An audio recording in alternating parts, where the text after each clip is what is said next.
আসসালামু আলাইকুম। অবিরাম বাংলার সংবাদে সবাইকে স্বাগত জানাচ্ছি। আমি নাইম ফাথম মুবিন। শুরুতে বিআরবি কেবলস সংবাদ শিরোনাম। নির্বাচনে ৩ দিনের ছুটিসহ ১৭ সুপারিশ করেছে গণ অধিকার পরিষদ। বিএনপি পারে আওয়ামী লাঠিয়ালদের মোকাবেলা করতে, যা বলছেন আব্দুস সালাম।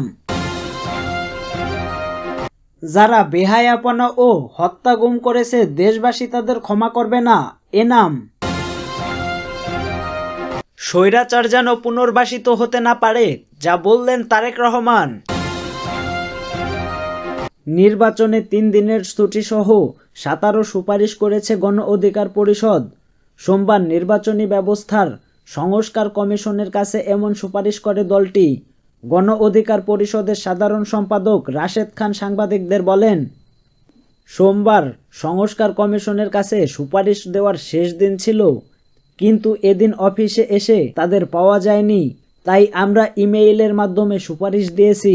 গণ অধিকার পরিষদের ১৭ সুপারিশের মধ্যে রয়েছে অবাধ, সুষ্ঠু ও নিরপেক্ষ নির্বাচনের স্বার্থে সংবিধানে নির্বাচন চলাকালীন ব্যবস্থা অন্তর্ভুক্তকরণ এবং সংসদে প্রতিনিধিত্বকারী রাজনৈতিক দলগুলোর ঐক্যমতের ভিত্তিতে নির্বাচনকালীন সরকার ব্যবস্থা গঠন করা, জুলাই বিপ্লবের গণহত্যাকারী ফ্যাসিস্ট আওয়ামী লীগ ও তাদের দোসরদের নির্বাচনে অযোগ্য ঘোষণার বিধান যুক্ত করা, নির্বাচন কমিশনের সদস্য সংখ্যা বাড়ানো, সেক্ষেত্রে একজন প্রধান নির্বাচন কমিশনারের পাশাপাশি ৮ বিভাগে ৮ জন নিয়োগ দেওয়া, নির্বাচন কমিশন গঠনে বর্তমান বিতর্কিত সার্চ কমিটির প্রক্রিয়া বাতিল করে রাজনৈতিক দল ও নাগরিকদের মতামতের ভিত্তিতে সার্চ কমিটি গঠন করে আইন প্রণয়ন করা, সার্চ কমিটি কমিশনের সদস্য সংখ্যা দ্বিগুণ চূড়ান্ত করে গণমাধ্যমে প্রচার ও গণশুনানির মাধ্যমে নাম চূড়ান্ত করবে।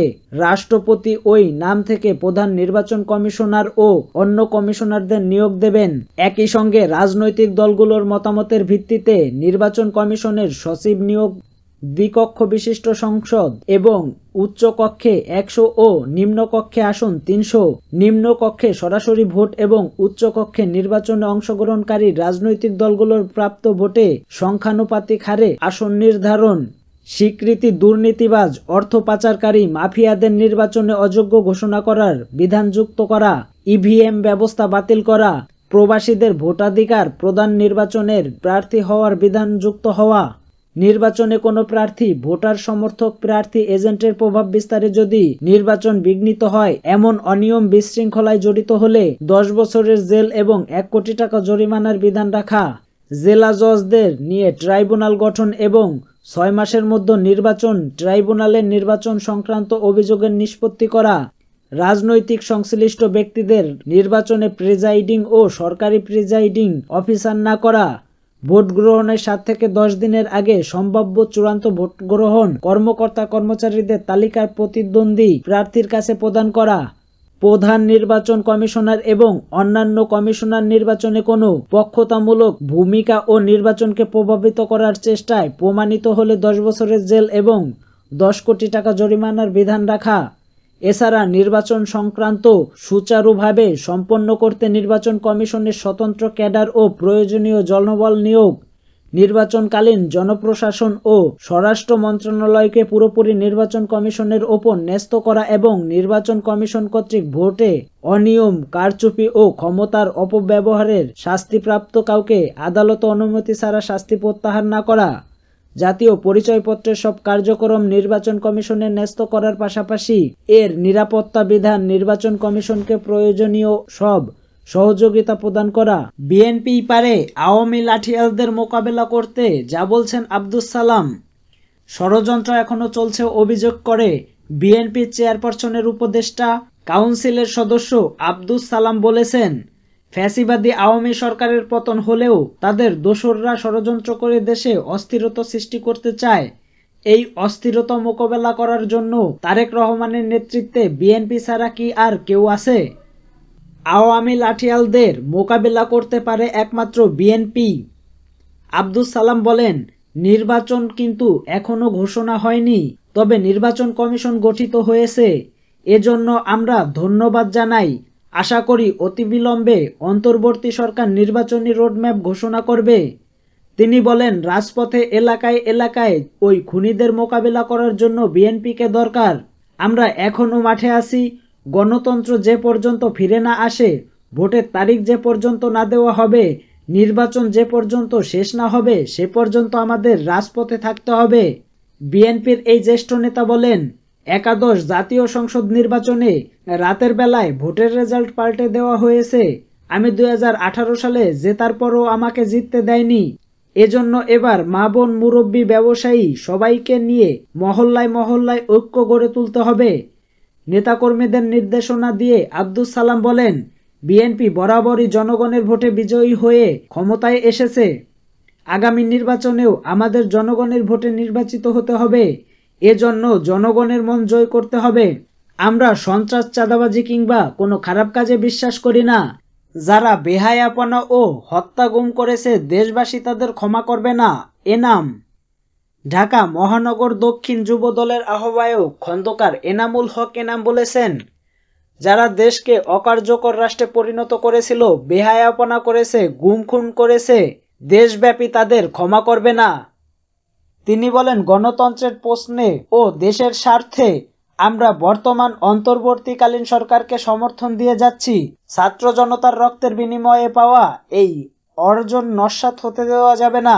এনাম বলেন, শেখ হাসিনা বলেছিলেন 60 বছর হলে আমি আর প্রধানমন্ত্রী হব না, অথচ 80 বছর বয়সেও জোর করে আবারও ক্ষমতা নিয়েছে। তারেক রহমান বলেছেন 2 বারের বেশি প্রধানমন্ত্রী থাকা যাবে না। বিএনপি যা বলে তাই করে, আর আওয়ামী লীগ যা বলে তার উল্টোটি করে। রবিউল ইসলাম নয়ন তার বক্তব্যে বলেন, আওয়ামী লীগের প্রেতাত্মারা এখনো সক্রিয়। দীর্ঘ 1.5 দশকের অত্যাচার, অবিচার ও কষ্টের ঘা যখন শুকাতে চলেছে, তখন পতিত স্বৈরশাসকের প্রেতাত্মারা সক্রিয় হওয়ার অপচেষ্টা করছে। পুলিশ বাহিনীতে এখনো ছাত্রলীগের গুন্ডারা বসবাস করছে, তাদেরকে ছাঁটাই করুন। আজকে স্বৈরাচারের দোসররা আটক হলে পুলিশের পোশাকধারী সেই ছাত্রলীগের ক্যাডাররাই থানায় তাদের জামাই আদরে রাখছেন। স্বৈরাচার যেন পুনর্বাসিত হতে না পারে, যা বললেন তারেক রহমান। বিএনপির ভারপ্রাপ্ত চেয়ারম্যান তারেক রহমান বলেছেন, পলাতক স্বৈরাচার ও তার দোসররা যেন রাজনীতিতে পুনর্বাসিত না হতে পারে, সেই ব্যবস্থা নেওয়া আমাদের কর্তব্য।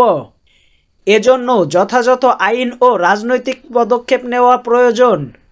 সোমবার জাতীয় প্রেস ক্লাবে সাংবাদিকদের এক অনুষ্ঠানে ভার্চুয়ালি যুক্ত হয়ে তিনি এসব কথা বলেন। তারেক রহমান বলেন, পলাতক মাফিয়াদের ঠেকাতে এদিকে আদালতের মুখোমুখি করা প্রয়োজন, অপরদিকে তাদেরকে জনগণের আদালতে রাজনৈতিক বিচারের প্রত্যক্ষ হওয়ার পরিস্থিতিতেও ফেলতে হবে। এই দুয়ের সমন্বয় ঘটাতে পারলে আমি বিশ্বাস করি গণবিরোধী বিতাড়িত শক্তি দেশের রাজনীতিতে মাথা তুলে দাঁড়াতে পারবে না। জনগণ তাদের ভোটাধিকার প্রয়োগ করে গণহত্যাকারী, খুনি ও তাদের দোসরদের রাজনৈতিক মাঠ থেকে বিদায় করে দিতে সক্ষম হবে বলে উল্লেখ করেন তারেক রহমান। তিনি বলেন, এই কারণে বিএনপি মনে করে সংস্কার কার্যক্রমের পাশাপাশি একটি যৌক্তিক সময়ে অবাধ, সুষ্ঠু ও নিরপেক্ষ নির্বাচন অবশ্যই প্রয়োজন।